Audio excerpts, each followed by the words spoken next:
Hey,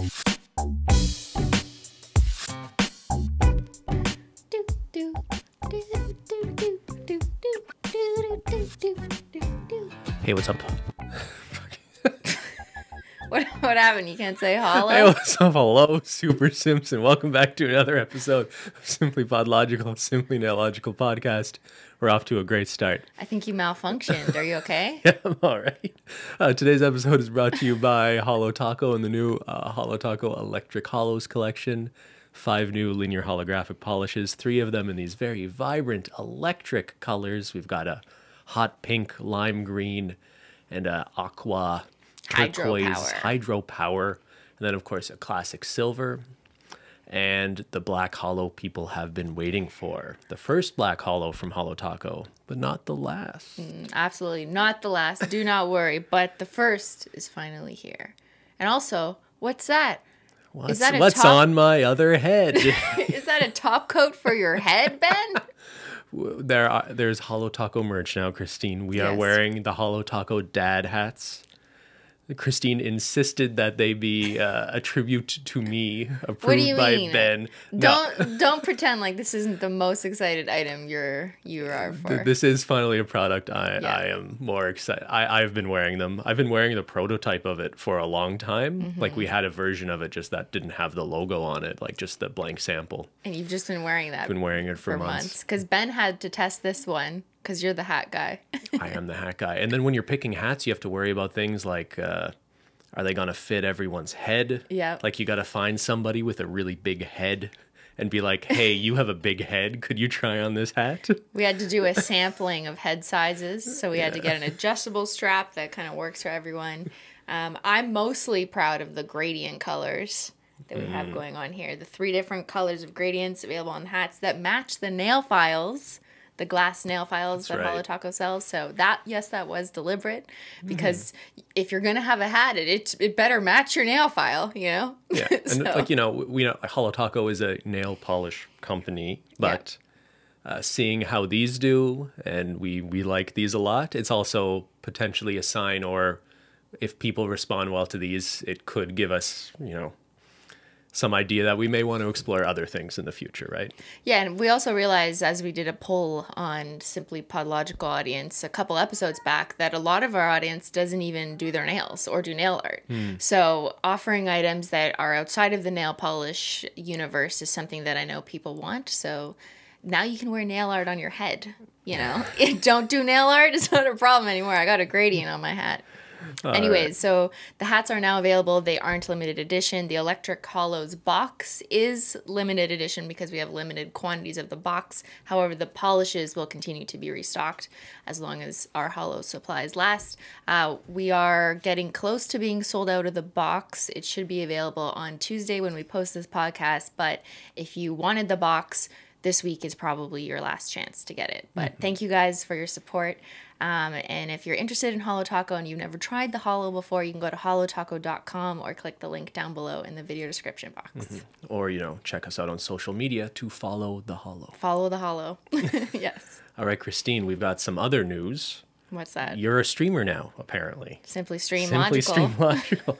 So as of recording this, you're doing another stream today, which will be your second stream ever. And you did your first stream last week where you just sort of painted your nails live, a live nail art tutorial. So by today, Ben means when we're recording this, which is Sunday. So we're kind of doing a little time flip here. But yes, when you watch this podcast, I will have done my second stream on Simply Nailogical, which is my second channel. So let's not get hung up on timelines and traveling through time. How are you enjoying streaming, Cristine? I think it's fun. It's just like more relaxed. Because normally in a Simply video, as you guys know, I'm like, oh my God. And that's kind of just, I don't know, I guess I did that to myself. But there's a lot of editing. There's more work involved in it, just in terms of like making sure I'm giving a lot in a short video. But most of the work is actually in editing, not in the filming.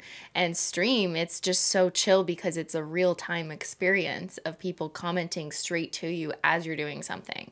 And I realized that was kind of a gap I was missing, even in like nail stuff, is that there's so many questions people have, like, how long do you wait to dry, or more detailed stuff about nails that just are things that you need to experience live, or at least like in a real-time playback of someone doing it, to actually have enough time to get into it. So I'm happy that I have that opportunity and to hear directly from you guys, like live. And it's just something I've like always been nervous about, going live. Yeah. Because I'm not a live performer. I'm like, only performers go live, like a show. Do I have to sing and dance? Yeah, well, maybe I'll sing. You never know. You make a good point though, right? Like by editing a nail art tutorial down to 3 minutes, you're editing out all like the waiting, Yeah. like you're taking a lot of realism out of it. So it's very rare to see like live unedited makeup looks or nail art tutorials, right? Because it would just be so much longer. It's not rare. There are nail or makeup streamers. And I remember feeling quite the opposite when I first started making YouTube videos about nail art. I cut them down to a minute on purpose because I thought,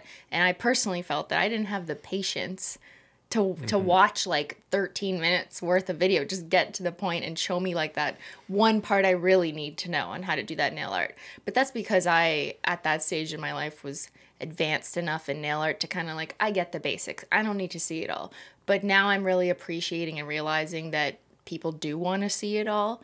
And sometimes, especially with 2020 now, we've just learned to exist in this environment where we want people around us, even electronically, to kind of occupy our time and just to put in the background. Yeah, that sort of passive ambient content. Ambient nail painting. So that's what I'm doing over on Simply Nailogical on Sundays now. And it's not to say the only thing you'll ever do is paint your nails, right? I already saw some comments in the chat asking if you'll ever, play video games Among Us. I don't know because I don't play games good. Like I'm not. You don't very play good. games good, no. Ben has to teach me. Well, if you're going to be a streamer, I think it's important you know a little bit about what's going on in the streaming universe. You're right, Cristine. Yes, I need to learn. And the big news this past week was that Dream cheated at Minecraft. Dream. He did it. He admitted to it. Was it all a dream? This podcast isn't like this isn't like a YouTube drama channel, right? Like we're not interested in covering things from that angle. But it is interesting to us that like one of the biggest creators in the world admitted that he was cheating at the video game he is known for playing. Yeah. And it's also a kind of interesting example or an excuse to talk about statistics, because it is the probability of what he was doing is what sort of exposed that he was very likely cheating. So we're going to unpack that a little bit and then just talk more generally just about fan bases of hugely popular creators and toxic fan bases a little bit. All right, Cristine, do you know anything about Dream? I know that he's very big and he grew very quickly in a short time in the early 2020, I believe. I also know that he is a faceless YouTuber, which I think is part of his appeal and has kind of been a thing recently with like Corpse Husband as well, not having a face that is known to the public. And I think fans or even just intrigued people who aren't fans yet become fans because they get really interested in this idea of this anonymity. Like, who is this person? This is so interesting. I want to know everything even though I know nothing. And it kind of works. And I think it's a strategy that some YouTubers, unless they've already accidentally exposed their faces, they realize like, hey, this is kind of working. Let me use this to my advantage, and I'll just play into me not having a face. Yeah, it's true. I feel like a lot of people maybe want this sort of fame that comes along with being a recognizable person. But I think at least for some of these people, it's the idea of just like wanting to be able to walk down the street without being stopped. I mean, it's smart. Or recognized, yeah.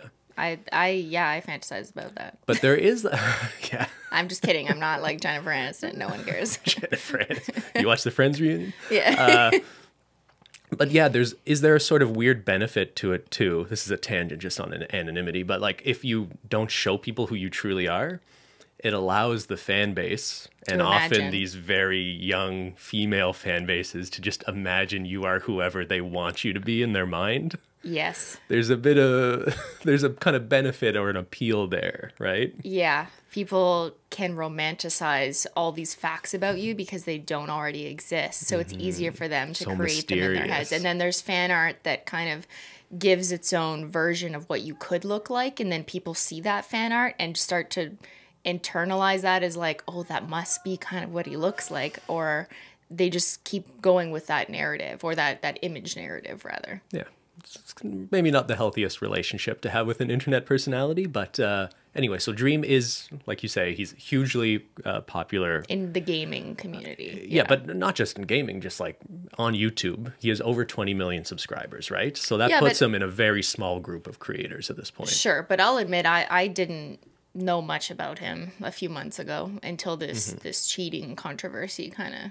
I started hearing about that, but I was like, Minecraft? I don't watch that. So I also feel like some of our listeners will relate to that and be like, I don't know who this person is. But then I know there's a lot of our listeners out there, because I know from the crossover episode, the crossover YouTube video I posted on Simply where I was reacting to streamers. There's so many Simply followers out there who follow streamers who are completely like, they're knowledgeable of that world. Well, I think it's just there's a lot of people who are very invested in online culture and YouTubers more broadly, so they're very invested or aware of all those different communities. Yeah. But so Dream, he's famous for playing Minecraft. He's very good at a game called Minecraft. Minecraft is also, I think, maybe the most popular video game in the world right now or recently. And Minecraft... to explain it to someone who has no idea what it is, it's kind of like a world building game with like blocks. It's kind of like for kids who grew up in the 90s like us, we had Lego. Do you remember Lego, Cristine? Yes. And there was this perception that like kids that played with Lego were like smart because it was creative. You just give a kid a bunch of blocks and, often you would buy kits with instructions to build like a specific thing. But this idea that you could just hand a kid a bunch of Lego blocks and they could just build something creative or whatever, right? So I feel like Minecraft is kind of like the new virtual version of that, because the game is, there's like fighting and you could just play kind of like a storyline within it, I guess. But I think it's more so like a world building game. You can build your kind of castle or city or mountain or whatever, and it's sort of creative in that way. So I actually think it's a very interesting game, even though I've never played it. Yeah. So Dream is known for playing the game, building a sort of server or world within the game where there's sort of a storyline going on, Dream SMP. And he has also speed run the game sometimes. So that means he has tried to beat the game quickly, or like a version of the game or a specific aspect of the game as quickly as possible. So what happened is a while back, a few months ago now, he submitted a speed run for having beaten the game quicker than anybody else, setting a new record, let's say. Or I don't even know if it was like the number one in the world, but he set a really good time and he submitted it because they have a leaderboard where they say how quickly someone beat the game. And the moderators who maintain the leaderboard rejected the run, and they said, having looked at his submissions, the probability of him doing what he did in those runs didn't make sense naturally. That it didn't make sense, and they rejected the score for that reason. And he was really upset by this. He hired an astrophysicist to like draft this 20-page rebuttal with a bunch of math in it, trying to prove that what he did was possible. The stream team came back and said, no, your mathematician's wrong, we're actually right.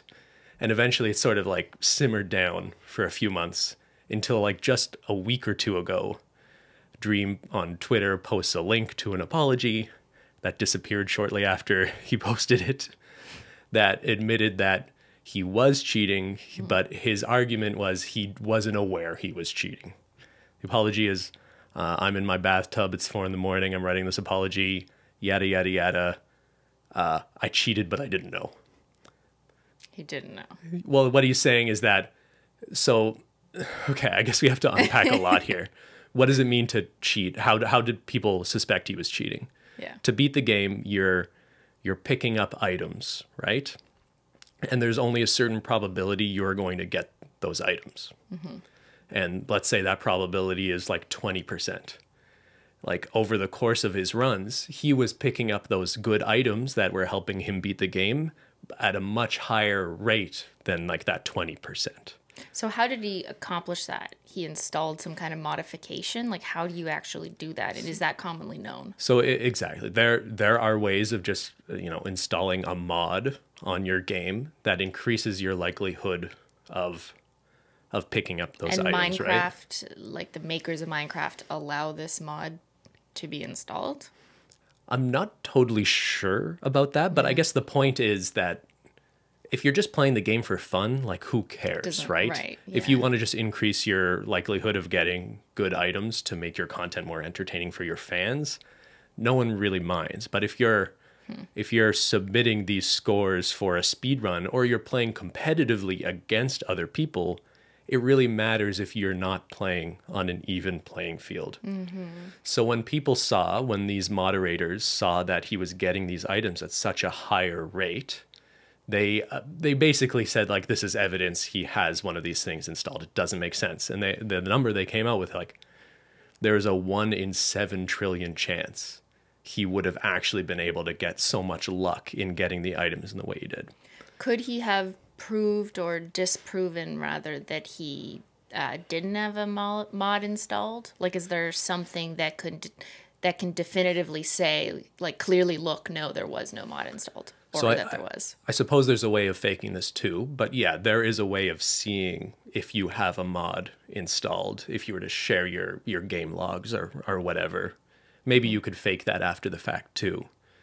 But I remember that was sort of part of the story as it was unpacking, that he was unable to provide any evidence that there weren't mods installed on those runs specifically. So it just made it more suspicious. And just to be somewhat fair to his apology, his argument is that he had installed these mods to make his regular content more entertaining, and he's saying he didn't realize it was on while he was speed running the game and trying to play it competitively. So he just left his cheats on all the time. Basically, that is his argument. I think someone who is like an expert at this game and understands computers, I feel like this excuse will work with his fan base, but I feel like most people don't think it's credible. And I don't really think that's It's not really credible. a fair excuse to be like, oops, I left my advantage on all the time. Exactly, right? And especially when someone comes along and accuses you and says, like, hey, this doesn't make sense, you're probably cheating. Right. His reaction was to get incredibly defensive, claim these people were just accusing him of cheating for clout, to hire a mathematician to try to refute what they're saying. At no point in that process, he was like, let me just check and see if I have a mod installed on the game that is helping me get these items. Well, it seems like now that we're looking at this situation retrospectively after he admitted to cheating, that when he was denying these claims that he was cheating, he knew.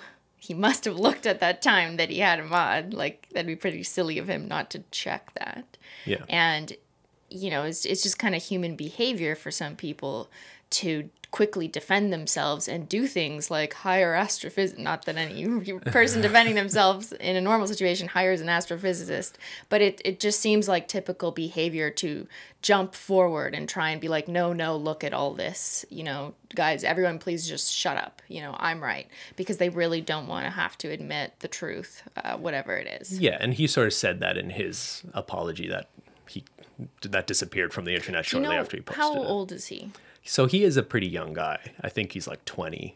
Mm-hmm. Yeah.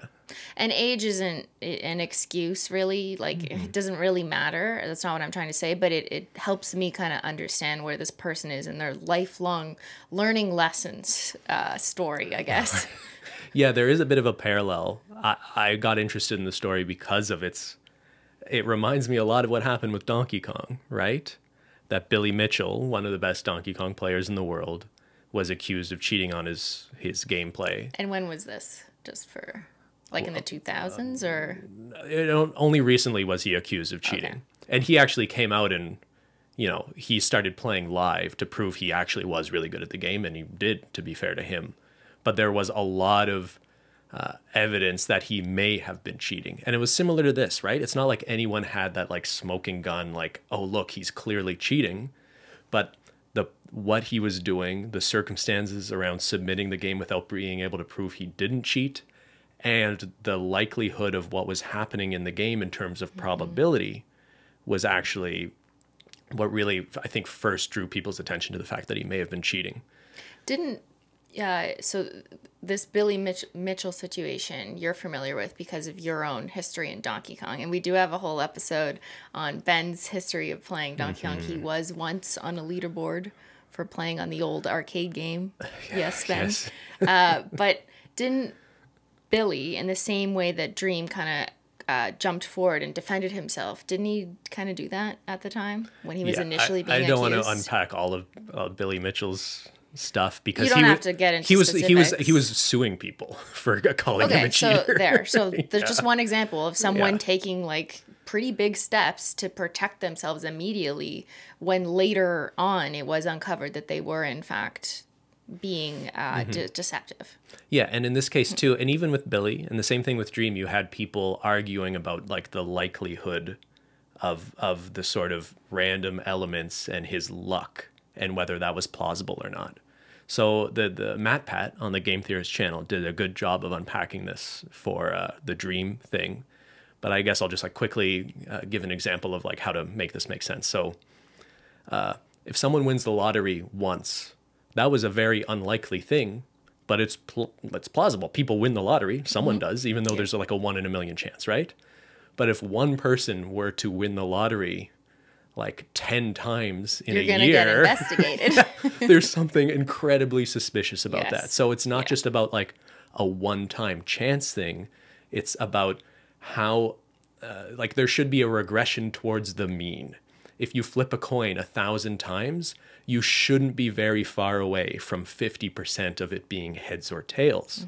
So what was the red flag for Dream's speed runs was that playing the game over hours and hours, the degree to which he was getting these lucky chances, getting these items at an exceptionally high rate, even though it doesn't seem like incredibly different than the average, the fact that it's different at all over hours and thousands of things happening is what made it so obvious something fishy was going on, right? So does he stream? He streams his stuff, right? Exactly. So he's been sharing hours and hours of him, I guess, cheating without saying he's cheating, but people use that as data later. Exactly. So only because he was showing so much of his gameplay were people able to really expose this, right? If he had only recorded that one run, I guess people could have said, like, that is just the person winning the lottery with the lottery. Oh, interesting. Yeah. So just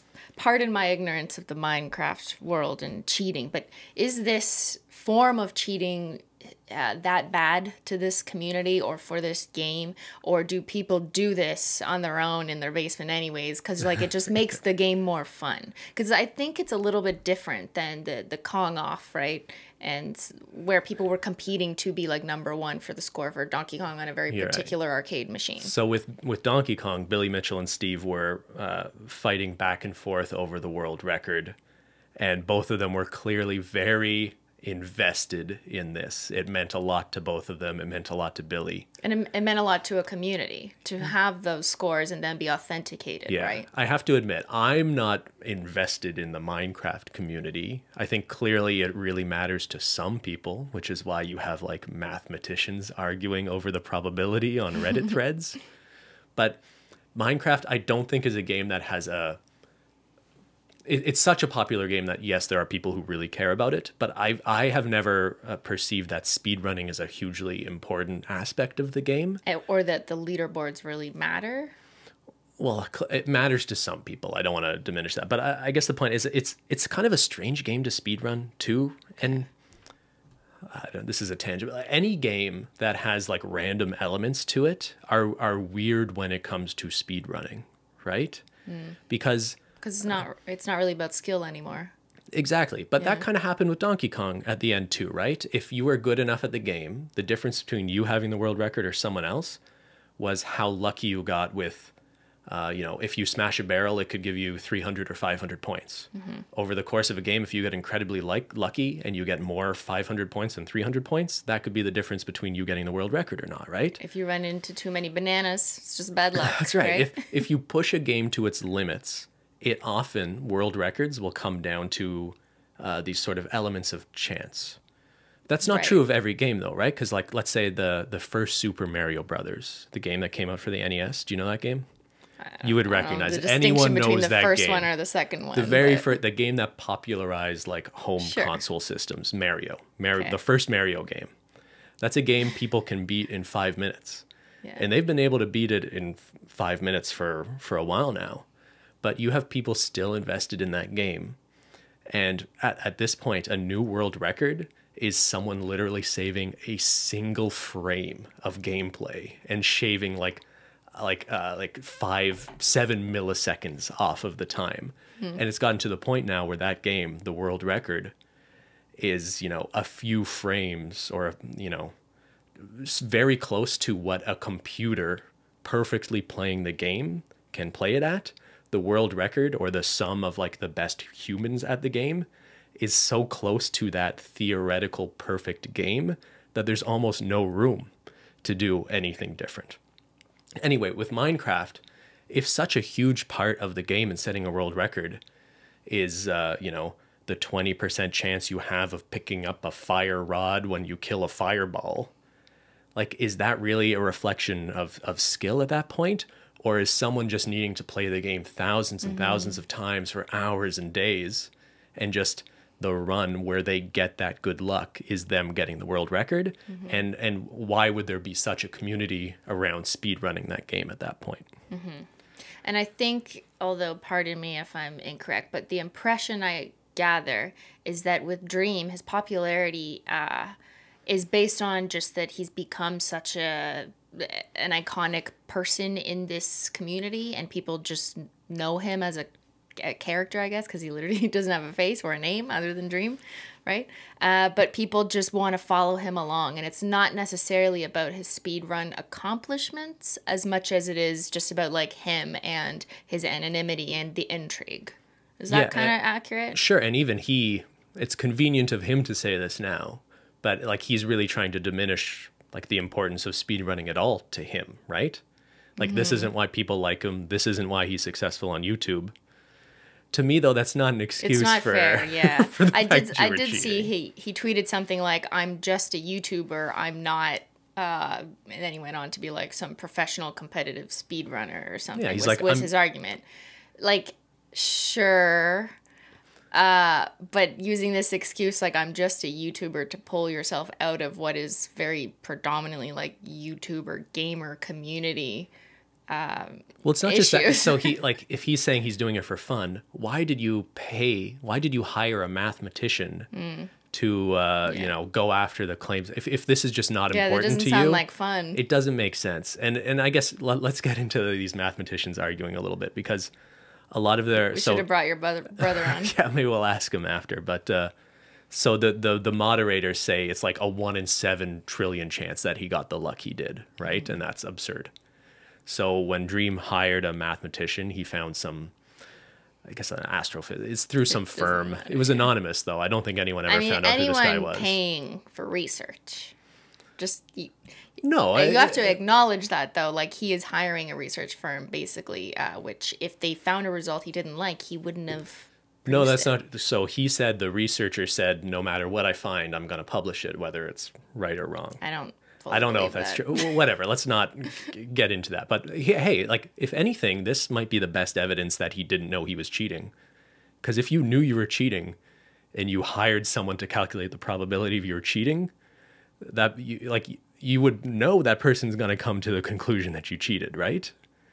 So it almost seems like maybe he was. But it's not a conclusion that would have been arrived at, because it's still a best guess just based on statistics. And what he's trying to say is that the probability still suggests it was possible for him to have won it organically. All right, so we're not going to So- unpack like the sort of arguments and statistical methods and stuff, but a lot of like the fighting Next back and class, forth no. between the moderator team and the mathematician he hired was how you calculate the probability. How do I explain this? The point at which you start calculating the probability. If you just take someone's successful run as like that first example of the probability of something, you're picking the example of them winning the lottery. Selection bias. Yeah, there's a selection Yeah. bias issue going on here and how to account for that with statistical methods, yada, yada, yada. But basically, so even the guy Dream hired to defend the likelihood of him achieving the scores legitimately, he said it wasn't a 1 in 7 trillion chance, it was like a 1 in 100 million chance. So it's like, oh, that kind of refutes the moderator team, but it still leaves you in a place where it is incredibly likely the score was achieved legitimately. And that was the conclusion reached by the person advocating for the Dream's, speed running. Not that it was likely that he didn't cheat, but that no, still that it was incredibly unlikely. Right, that it was possible. But like all of these arguments is that either side was saying like technically it is possible. It is just extremely rare for that to have happened, but it's still possible. And I think that's just what a layperson is going to take away from, those 20 pages of math. Anyway, this story didn't have to be such a big deal, but I think it is the way that, like, he cheated, whether he was aware of the cheating or not. That can be his defense. I think people can make up their own minds about how credible an excuse that is. I don't think most people have an issue so much with the cheating itself, and clearly his fan base doesn't care. They're going to keep watching his content because they're entertained by him. But the way he defended himself, and the way I guess some people have accused him of sort of weaponizing his fan base to defend him, I think is the real story here. To, like the people running these moderator teams who questioned his entries, they were taking a risk. They're not YouTubers making millions of dollars. They're people who like a video game and were trying to defend the legitimacy of a leaderboard. And along comes this big, powerful YouTuber with 20 million plus followers, like shitting all over them, accusing them of having vendettas. Like he was a real asshole in that situation. And we've talked a bit before about like how responsible are creators for the actions of their fan base, right? Because we talked about Mr. Beast the other week, and, some of his fans, harassed someone who used to be an editor for Mr. Beast. And a New York Times article was blaming Mr. Beast for that. And we kind of pushed back on that because we're saying it's not like Mr. Beast was telling his fans to harass them. And if you have 20 million followers, some of them are going to be bad or wrong, or children who don't know how to behave on the internet.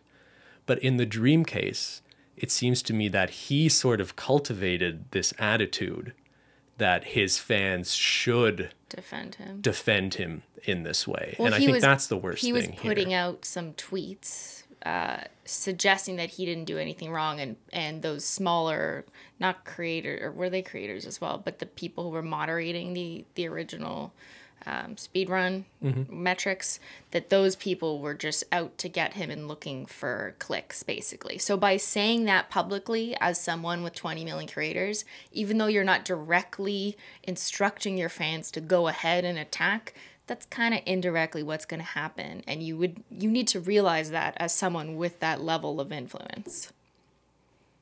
Yeah. So, like, did he tell his fans to go harass people? Not per se. No. But he was out there defending himself, saying that these people, and maybe he didn't like tag them, but everyone knew who it was, that they were wrong and that he was right. So what do you expect is going to happen? Yeah. Because, like, honestly, I don't know what the right answer is when it comes to creators' responsibility for their fan bases. Because, like, since we've talked about it a few times, I'll often see comments with different perspectives wherever, and like I can kind of put ourselves in this position. Maybe you want to talk about it a little bit, because I remember when you were first becoming very popular, there were some accusations that your fan base was being annoying or disrespectful to other nail artists specifically, right? And I remember at the time, like, we didn't really know what to think or do about that. Is that something that needs to be addressed? Is it something you just need to acknowledge that, like, if you have millions of followers, a few of them are going to be bad and annoying, and you're not going to like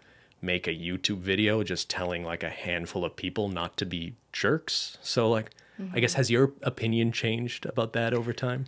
I feel like I have the benefit, just to be completely transparent, of learning about all this like influence, responsibility, and fan bases when I was a lot older than the average person who gets famous on YouTube these days. So I was 26, let's say, when I blew off, blew up, blew off, what? Popped off, I don't know. And I guess, but what I'm saying is like I had already gone through high school, gone through certain, like dealing with insecurities of my own. Not to say that I'm never insecure past that, but I feel like I kind of matured after and out of high school into university, and you just look at things with a different perspective and don't give as much meaning to things that shouldn't have as much meaning to you and shouldn't hurt you as personally. So I had that advantage of being older in this internet world. Mm-hmm. And I feel like that kind of changed my reactions, where I didn't have as many like gut reactions to maybe defend myself or go out and protect people, because I was at that stage already where I understood that this is the internet. There's always a small subset that's going to behave poorly. You should just do your best to set a good example and accept that you will not be able to make everyone behave as you want them to. Mm-hmm. So that was always kind of my perspective, and it is today. I've definitely changed, adapted, and learned a lot. But maybe we should just summarize like what kind of happened, right? So several years ago, when I first blew up, and I was really obsessed with holo. I mean, I still am, but that was kind of my thing. I was always joking about like, is it real holo? And as a result, my fans picked up on that language. And then I saw an unintended consequence of that was people would take that language and post it on other smaller creators like nail artist account and say things like, that's not real holo, or Simply Nailogical would not approve, or even if it was nail art and they thought I was better at it, whether that was true or not, they would say like Simply Nailogical could do this better. And then, sorry, I need to pump the brakes on this a little, because this is a minority. You're showing comments. That those are the worst examples of it. Yeah. But I think what was more commonly the case was you exploded in popularity as a nail artist, and people were excited about that. And what I remember seeing a lot on other nail artists' account were just people like tagging you. That was 99% of it. Yeah. People would go to a smaller nail artist account and just say, Simply Nailogical, look at this. And I got the impression a lot of people were just angry that on their smaller accounts that weren't getting a lot of views, half their comments were just mentioning someone else who did nail art. Yeah, you're right. That's where I was going to end, was that a lot of it was also just people tagging me to see.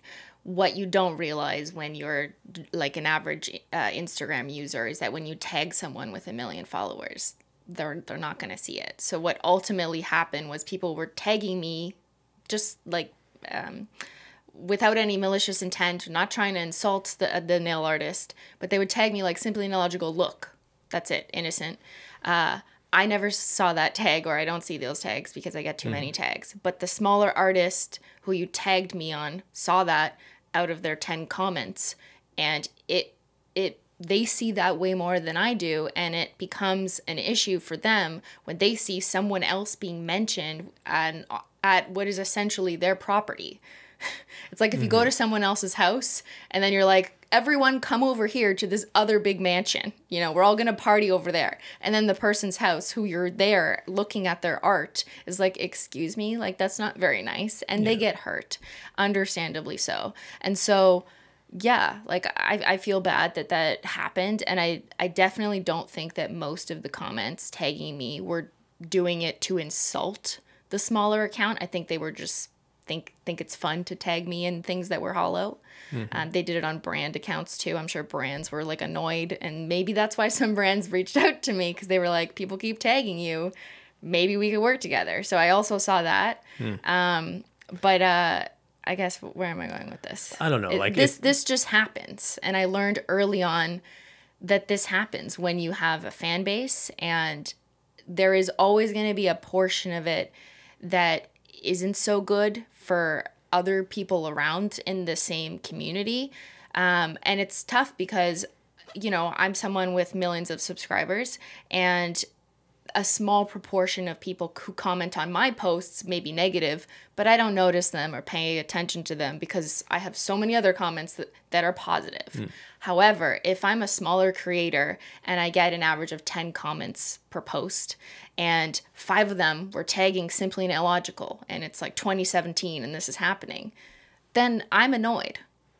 because all of a sudden the majority of my comments are about someone else. So I guess the question, though, is at what point does a creator have a responsibility to try to like mitigate or like address that situation? Because I remember how we looked at it at the time, and we talked about this, was that like most of the comments were kind of harmless, tagging you. And then, yeah, you're right. In a handful of cases, there were some annoying comments like, that's not real holo, Simply Nailogical is better, right? But when you have, millions of followers and you're getting millions of views, you're not going to make a YouTube video going out to your millions of followers to lecture them because 100 of them are being annoying to other people on the internet, right? So I guess I still don't know what you could have done differently or what would have made sense.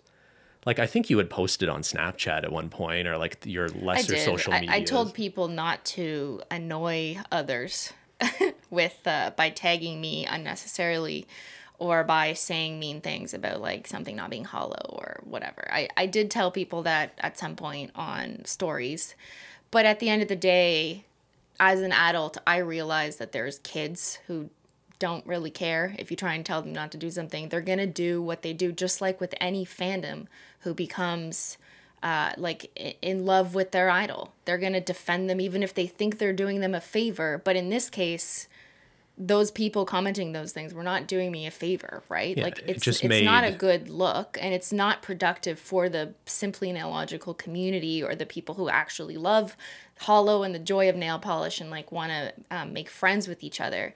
Like, that kind of stuff isn't helpful. Yeah, and it's kind of sad because it contributed to a lot of nail artists just deciding they didn't like you. Yeah, oh, of course. People didn't... There were smaller creators who didn't like me just because of my level of fame, is what I mostly concluded. And I just kind of accepted that, and that is what comes with being famous, I guess. But it reminded me a lot of when before I was as big as having a community of my own who kind of went out of their way to comment Simply Nailogical everywhere, I saw something similar when I was a smaller creator. And when I first started making videos with my face, I was doing like some now retrospectively cringy routine looking back.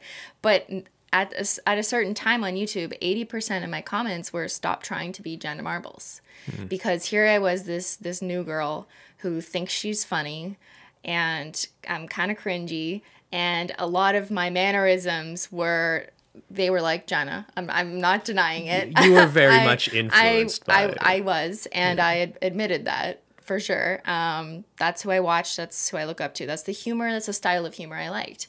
But because no one knew me, I didn't have a real fan base at the time. There was a lot of people just being like, stop trying. You're not funny. You'll never be Jenna Marbles. And that was the majority of my comments for a small, like maybe a month period, 2 months period. And that hurt a lot. But I looked at that as understanding, because I think I was 25, 26, that like this is what happens because Jenna is just so huge. And I knew, even though I did not know her personally, that she is not endorsing or telling people to say this to other female content creators. I'm sure she would have hated that idea if she were asked that question. Yeah, I don't know if it's even her fans that would have been doing that because they're such a positive fan I don't know. base, right? Exactly. It may not even be her fans. It may just be people who know her and know that she, in their minds was the real OG female comedy content creator. And that anyone else who was trying to do that was just a wannabe.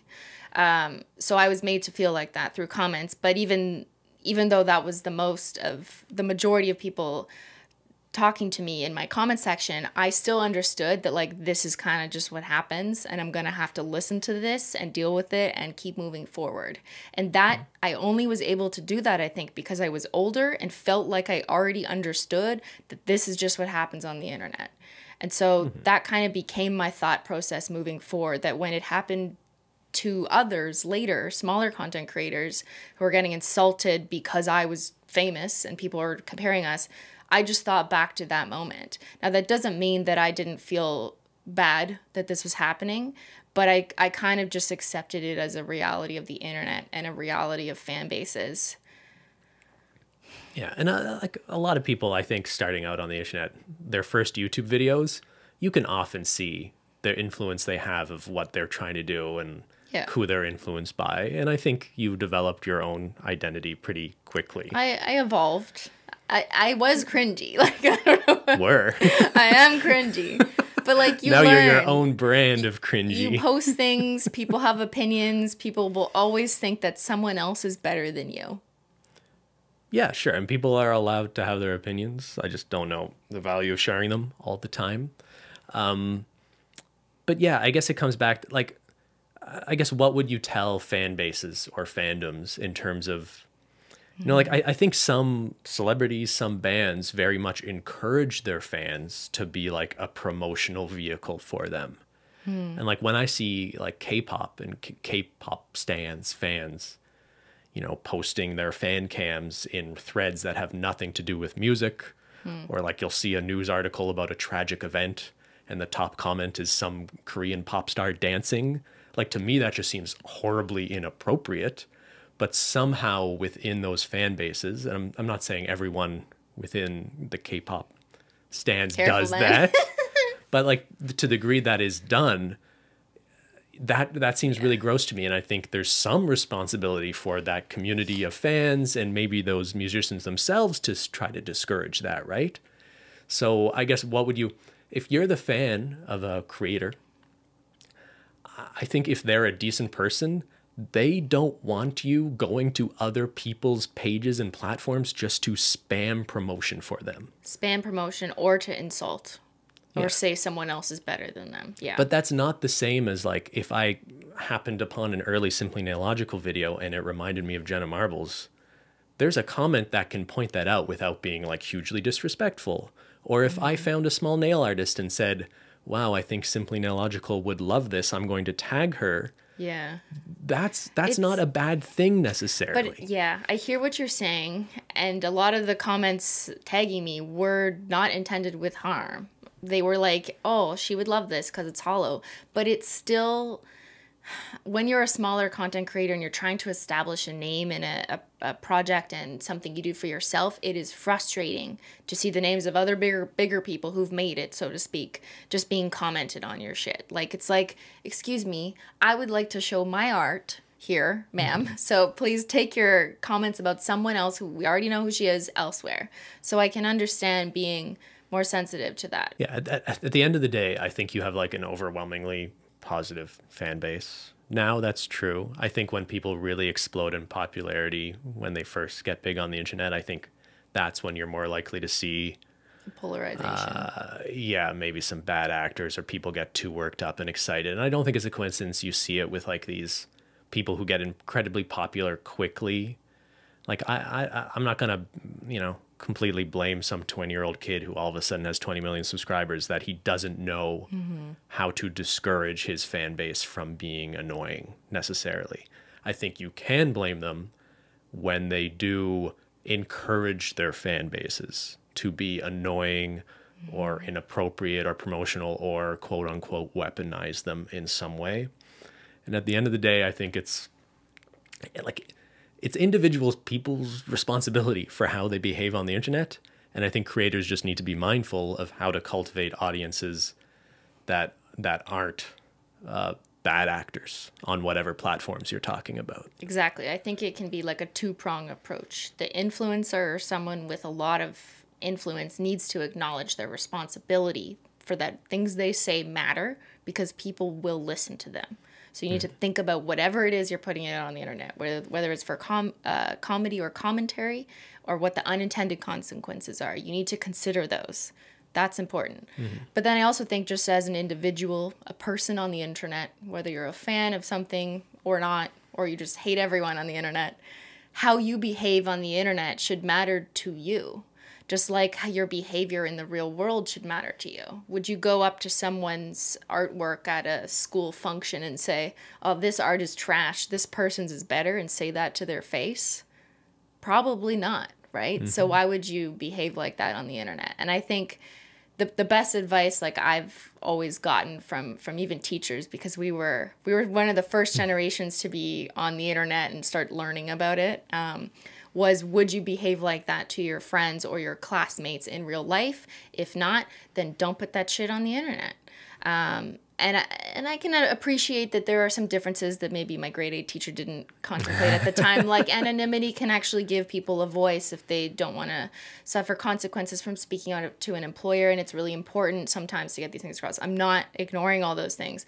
But just on a more like human level, for things that don't really matter, like whether or not this person's makeup is ugly or something, you don't need... Like, how important is it really for you to say this? If you wouldn't say that to them face to face, why are you willing to say it on Twitter? And also, is it really important for you to say this right now on this thread and click submit? But the people doing it, like, I'm convinced are just very unhappy, unsatisfied people with their lives, right? Yeah. Yeah. Yeah, and I think that's also true. And it's kind of sad because sometimes we don't have people in our real human lives here to talk to, so we resort to people on the internet, and if we feel like we aren't fitting in somewhere or we want to express anger towards something, we really get worked up about things like Dream and cheating, and maybe we want to trash all over him or whatever it is. And some of these internet relationships are good and they can be an amazing thing, and then sometimes they're really unproductive. And I think stepping back yourself, if you've ever felt like you've been just too involved in something that doesn't actually matter in your life, it's okay to take a step back, close the laptop, close the phone, and think, why am I tweeting this? Does this matter? And why am I so angry? Yeah, it's totally, like, I think more and more people are having completely healthy social lives on the internet. So I don't want to make it like you need to have friends in real life, not on the internet, right? We're not saying that. No.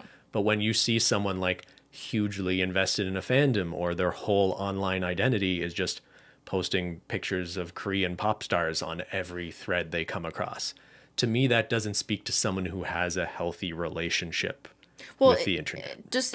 It depends, though, because some of those relationships can be good for that person as long as it's not a detriment to your daily life functioning, right? Like, if you are avoiding people in your real life or real responsibilities like work, school, or whatever. The internet's real life, too.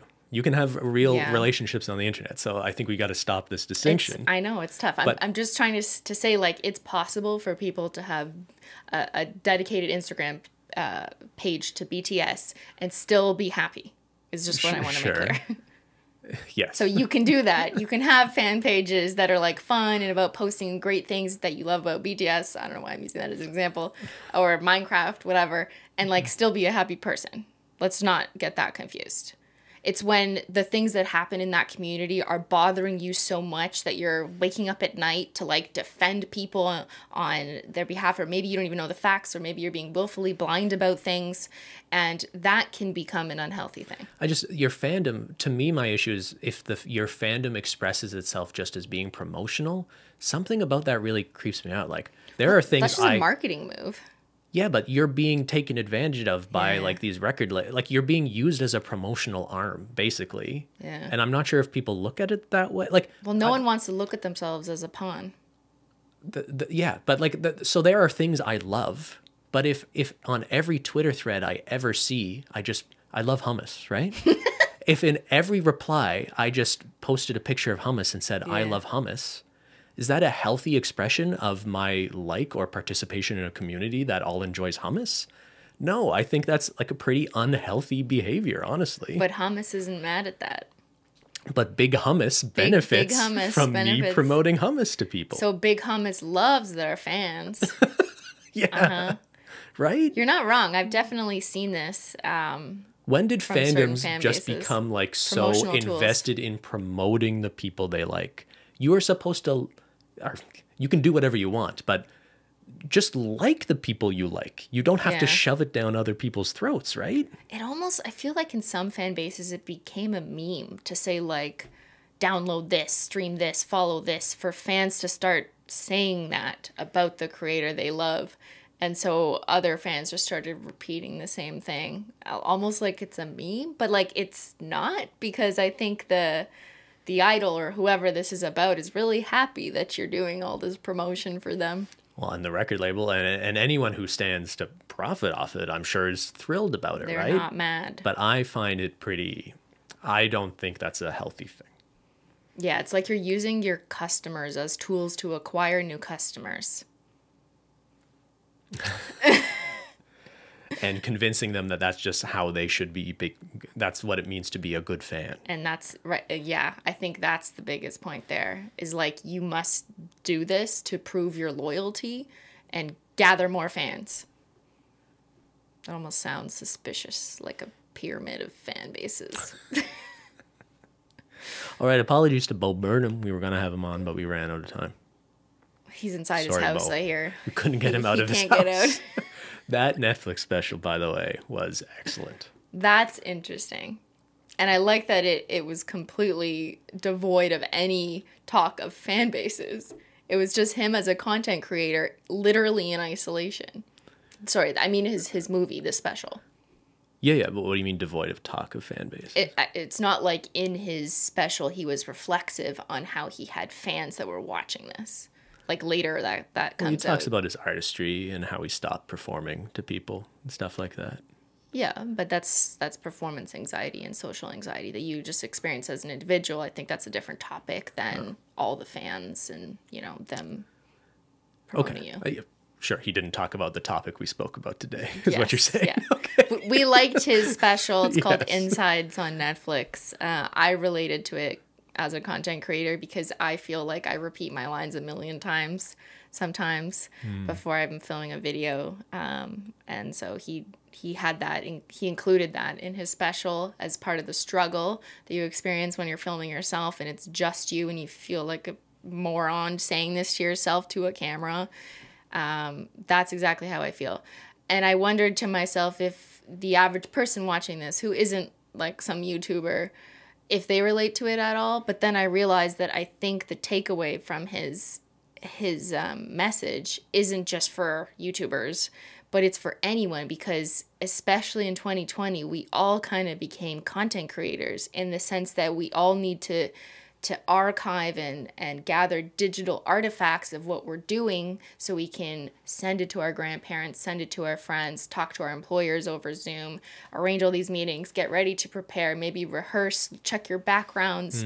That's kind of what we've all inadvertently become.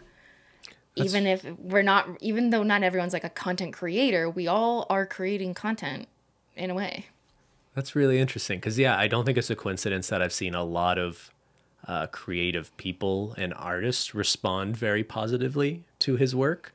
But to what extent is your sort of broader public audience, relating to it just from that sense of living more of their lives online and presenting themselves through a computer screen too. Yeah, so everyone is going to have more of a record of themselves than ever before because people are taking more pictures, people are doing more screen records, people are maybe participating in streams, and there's like logs of that, I guess. So you're all a content creator, whether you like it or not. Right. You're all going to have fans.